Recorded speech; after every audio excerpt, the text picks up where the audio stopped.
Hey everyone, it's Darian. Thank you so much for tuning into this video on my channel, The Restart Life. We are in a series of being a youthful example. We have 5 things that we've been going over, so let's go over our verse. If you missed the last one from yesterday, make sure you tune into that. I'll have the card somewhere up here, and you can be able to check that out. But 1 Timothy chapter 4, verse 12 gives us a writing from Paul to Timothy explaining this is how you example Jesus in these areas in your life. And he mentions 5 of them.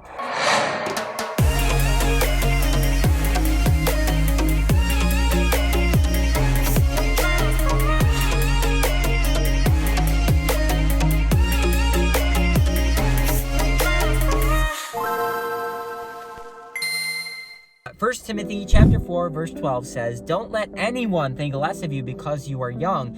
Be an example to all believers in what you say," which we covered yesterday, "in the way you live," which is our topic for today, and then in your love, your faith, and your purity.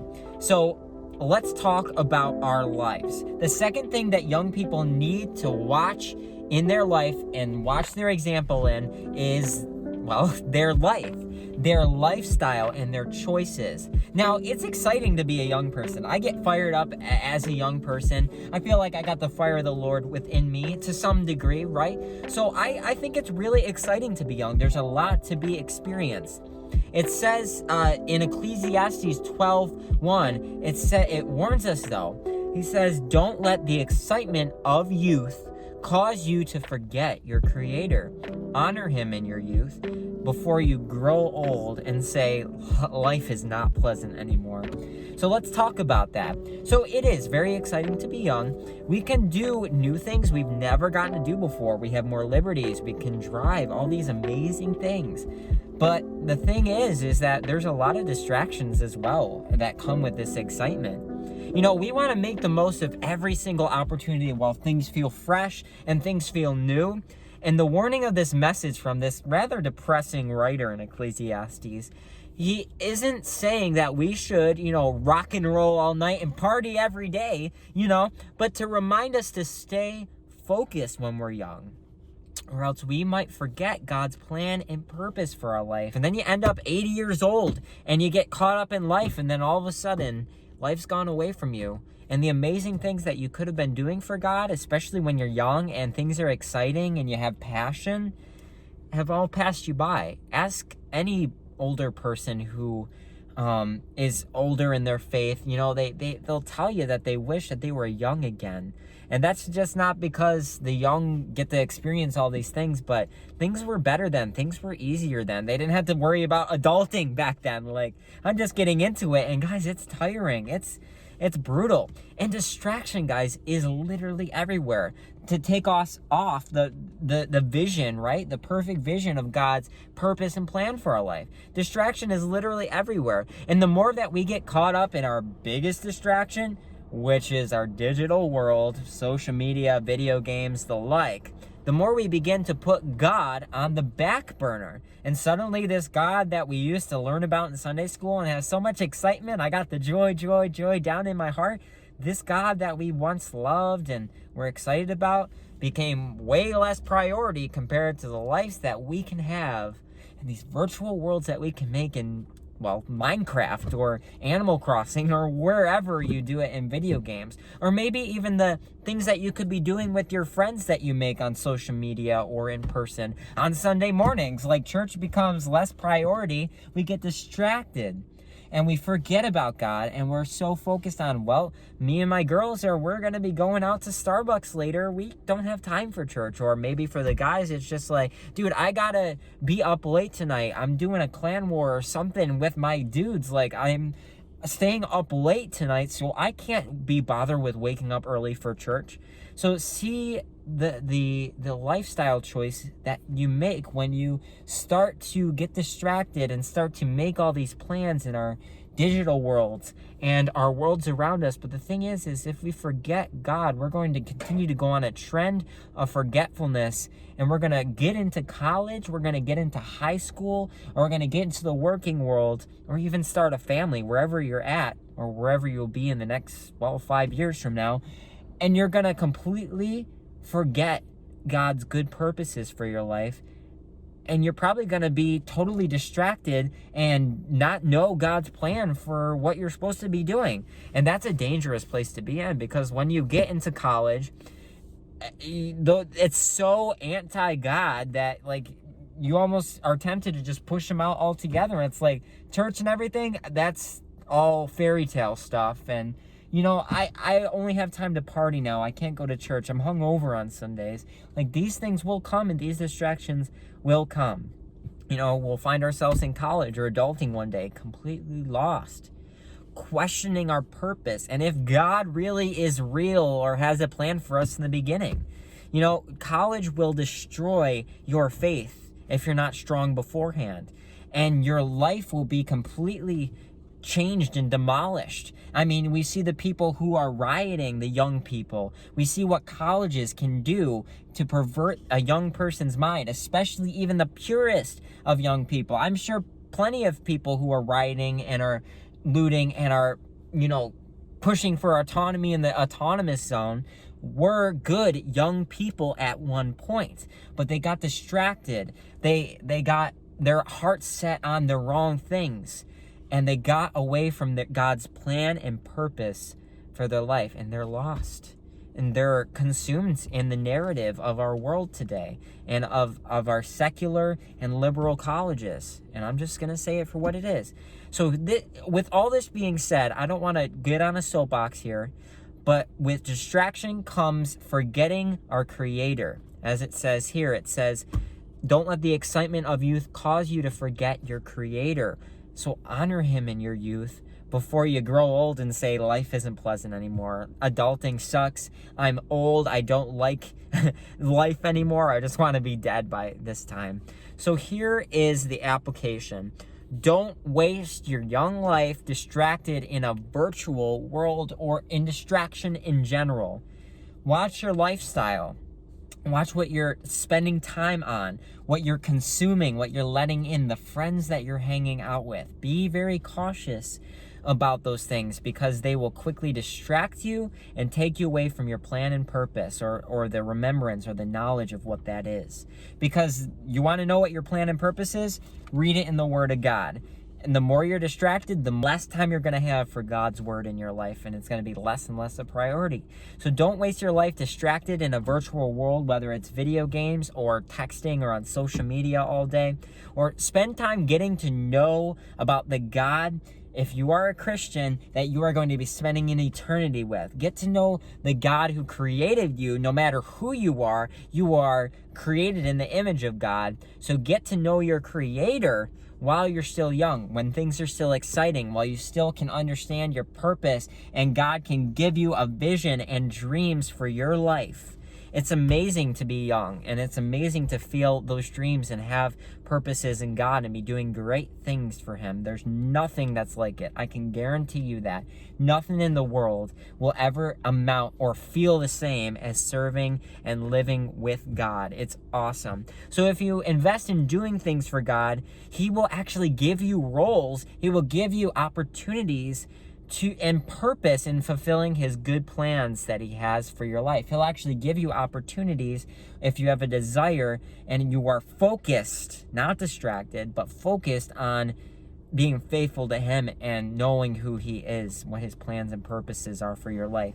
So if you're the young person that feels real distracted today about everything that's going on, yeah, social media is a problem for me. Yeah, video games are a problem with me. Yeah, some of my lifestyle choices recently, or the friends that I've been hanging out with, they ain't too great. So maybe I need to reconsider this before I get too late. Or maybe you are the young person that has completely forgotten or has never known God's plan for you and His good purposes for your life.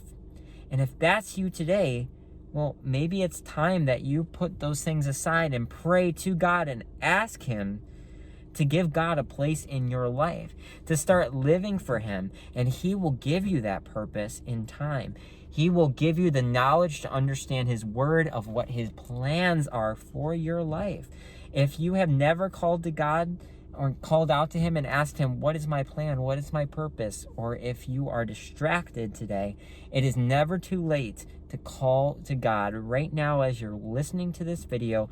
Call out to him and ask him to help you focus on him, and also to remind you what his plans and purposes are for your life.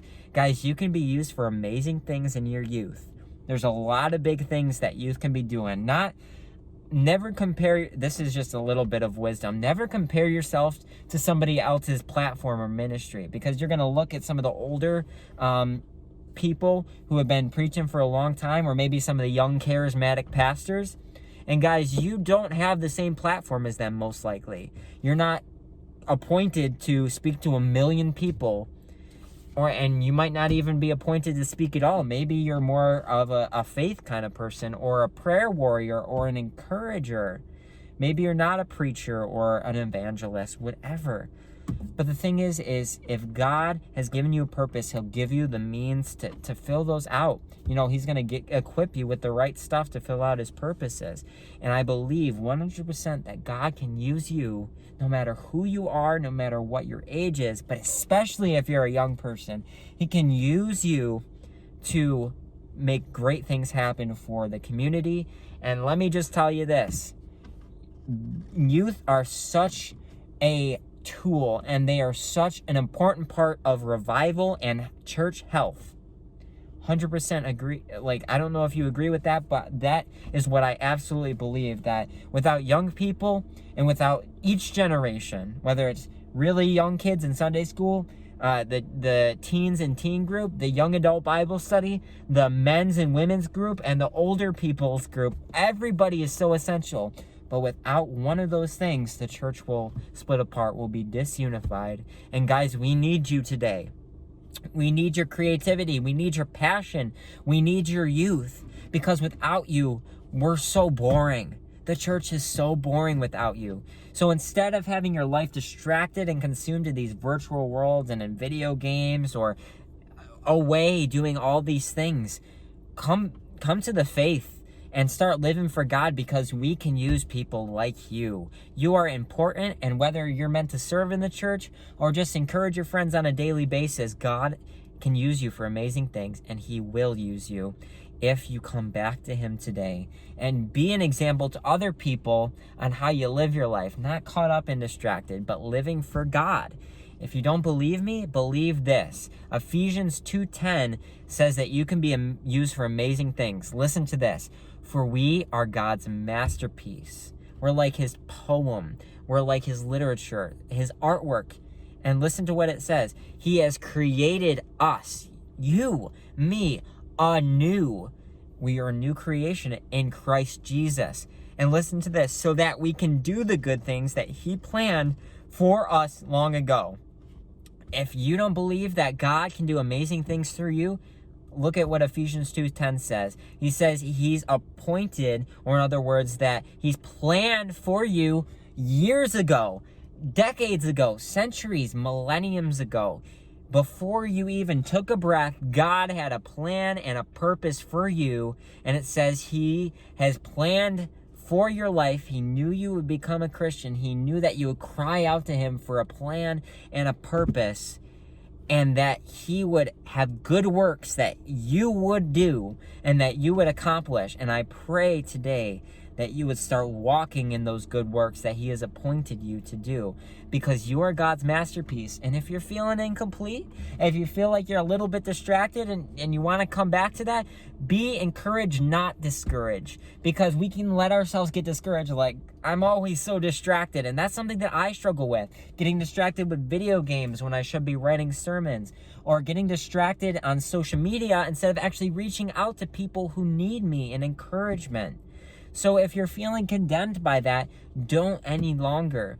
Let it change you. Let that drive you forward to say, God, I want to be different. I don't want to be distracted. I want to be the youthful example in my lifestyle choices and not be distracted. So here's my point. A youthful example will live their life to the fullest, serving God and others. They will overcome distraction, knowing that God has great plans and purposes for their life. And you can bet that isn't just for Joe Schmo or that charismatic young kid that is always so happy all the time. No, this is for you, young person listening to this.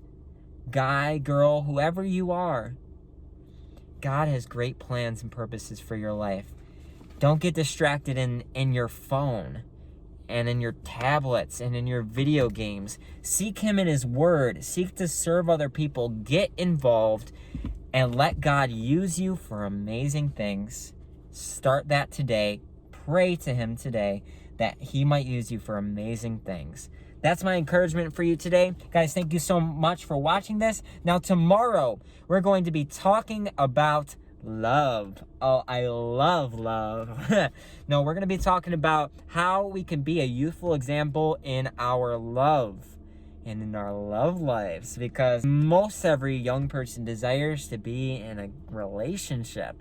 And yeah, me too. But I want to talk about how we could be a godly example when we're in a relationship, or, when we're craving a relationship, and what that looks like. So tune in tomorrow if you're interested in that.